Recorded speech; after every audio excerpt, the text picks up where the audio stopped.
Walang isang salita. Sumasama ang ating loob sa mga eksenang, sige, darating ako, wait mo lang ako. Walang dumating.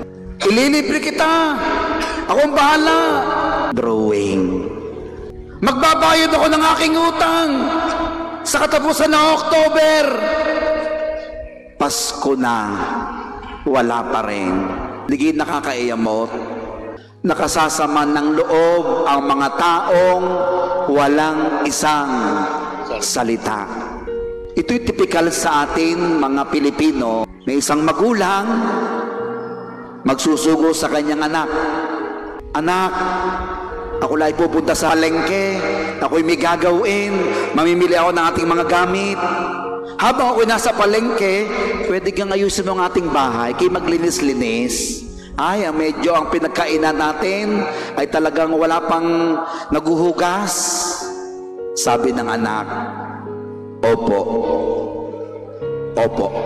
Nakapamili na at lahat. Ilang oras na sa palengke, pagdating, nagse-cellphone laang at nakataas ang paa ng iyong anak. Sino gang hindi maiiyamot? Meron na isang anak, sasabihin mo, anak, ay ako'y may pupuntahan. Habang ako'y wala, ikay maglilinis ng bahay. Sasabihin ng iyong anak, lagi na lang ako. Ako lagi. Wala na kayo ibang makita.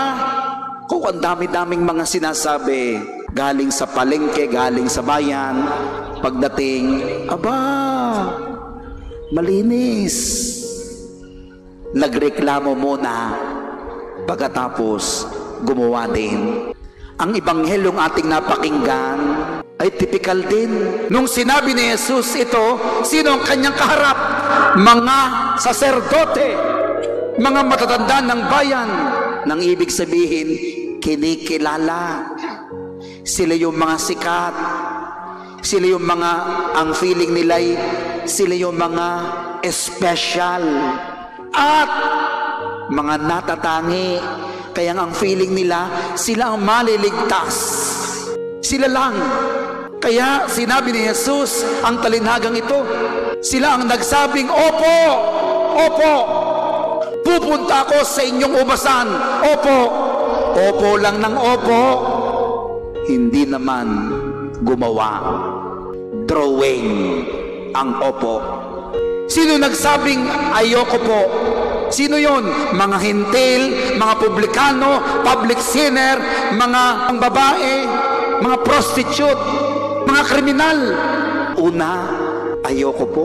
Pero sa bandang huli, nagbago. Minamahal kong mga kapatid, sino tayo dito? Tayo ba yung feeling natin? Tayo ang magaling? Tayo lang maliligtas? Special tayo? O tayo yung nagsisikap?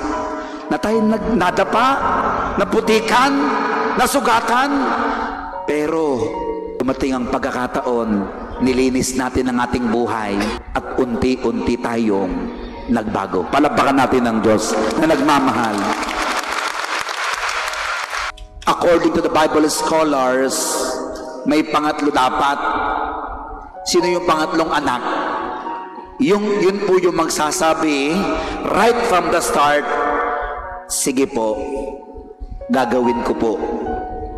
Dahil po ako'y tapat, hindi lang sa salita, kundi sa gawa. Kasi minsan, may mga pagkakataong tayo na may susunod, pero ginagawa natin ng isang bagay na masakit sa ating kalooban. Mahirap din po yun. Napipilitan tayo. Gagawin ko ito, dabog ng dabog. Ginagawa isang bagay, masama naman ang loob. And this is the calling of the Lord. Kung tayo susunod sa Diyos, sa isip, sa salita, at sa gawa. Kasi, alam naman ng Diyos ang ating ugali. Mahilig din tayo mag-promise. Mahilig din tayo magsalita ng opo. May mga tao ngang pabrika ng oo. Umoo na ng umoo. Opo, magbabait na ako. Opo, hindi na ako maglalasing. Opo, magbabago na ako. Opo, magiging tapat na po ako sa aking asawa. Opo, aayusin ko na po ang aking buhay. Opo, pipilitin ko pong magbago. Opo, magbabayad na ako. Madami po tayong opo.